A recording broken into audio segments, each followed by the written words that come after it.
c'est bon, les brebis sont bien là. Les tournesols bougent. Tout va bien.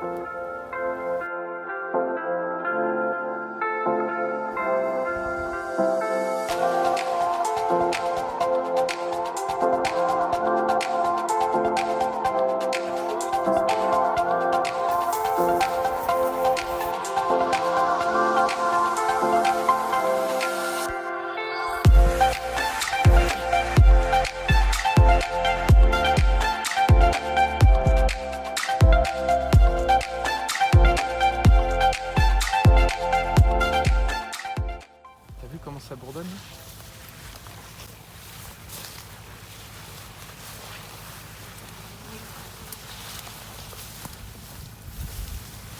Moi, ma règle ici, c'est de donner à manger à 3 animaux, des vers de terre, des vaches ou des brebis et des abeilles. Donc là, je remplis le contrat. Le premier contrat, vous voyez, là, il est 9 h du matin. Et les abeilles de mon apiculteur, qui m'a demandé un jour s'il pouvait poser des ruches sur la ferme parce qu'il voyait que on faisait des efforts dans ce sens-là, donc pour protéger les pollinisateurs. Et donc là, je remplis mon contrat, c'est-à-dire que je donne à manger à ces animaux-là. Alors, il n'y a pas que les abeilles, il y a aussi tous les autres pollinisateurs qui vivent, dans la nature. Et c'est très important de leur fournir à manger dans des périodes où en fait ils n'ont plus rien, quoi. Et là, c'est vraiment une période où normalement il n'y a plus rien dans les champs. Donc là, même dans une prairie, parce que soit elles ont été fauchées ou soit elles sont en cours, voilà. Et malheureusement, en Sologne, les prairies ne sont pas si diversifiées que ça. Il n'y a pas énormément de fleurs. Donc il faut trouver des parades. Et cette parade, cette solution-là, permet justement de compenser ces manques dans les périodes critiques. Tu l'as semé quand? Alors je l'ai semé autour du 20 avril. Okay. Et voilà ce que ça donne au bout de quelques mois. Donc je suis super content. Et après, donc, il faut donner à manger aux brebis et puis aux vaches. Et donc là, on a un bol alimentaire. C'est le fameux salad bar. C'est de l'open. C'est chaque animal va choisir ce qu'il a envie. Voilà. Donc là, on a en fait toute la panoplie de la végétation que j'ai semée. Donc on a là de l'avoine, là c'est du trèfle violet, là vous avez du trèfle blanc, là vous avez du sarrasin, trèfle incarnat, colza, vesse et tournesol. On sème ça après la récolte en agriculture de conservation, en agriculture régénérative, pour redonner de la vie dans les sols après la récolte des céréales. Et depuis 3 ans, il fait très sec. Et on n'arrive pas, moi j'arrive pas à faire après récolte parce que mes sols sont pas encore en état, parce qu'il n'y a pas assez de fertilité, de matière organique, et donc c'est très difficile. Donc il fallait que je change mes règles de fonctionnement pour réussir à faire ça. Est-ce que tu peux nous expliquer qu'est-ce qu'il y a dans ce salad bar? Donc dans ce salad bar, il y a du tournesol, donc, qui est hyper intéressant en ce moment pour donner à manger aux abeilles. On a de la vesse qui est en fleur aussi, qui va apporter à manger aussi aux pollinisateurs.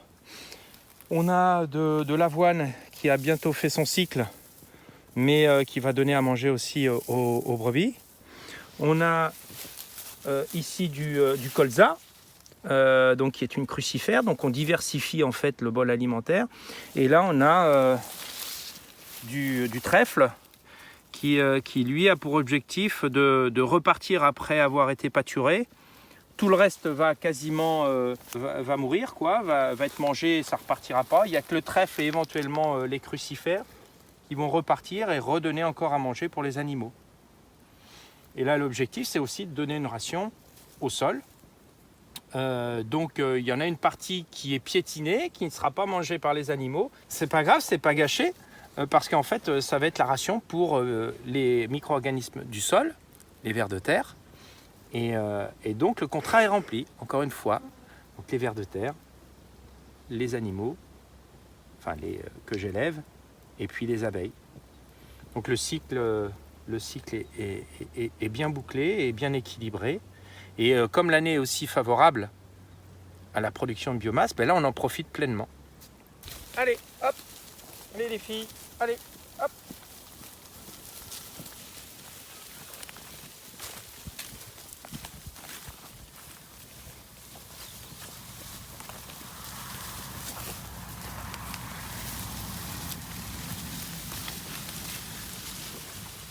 En quoi ce salade bar est intéressant pour les brebis? Qu'est-ce qu'il y a dedans? Enfin, qu'est-ce que ça leur apporte?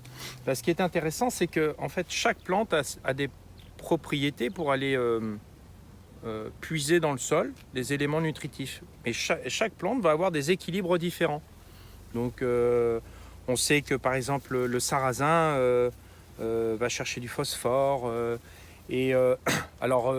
Dire exactement quelle plante va capter plus d'oligo, de bore, de sélénium, de magnésium, on ne sait pas trop, mais plus on va diversifier le bol alimentaire, plus on aura de chance d'avoir quelque chose de très équilibré pour les animaux.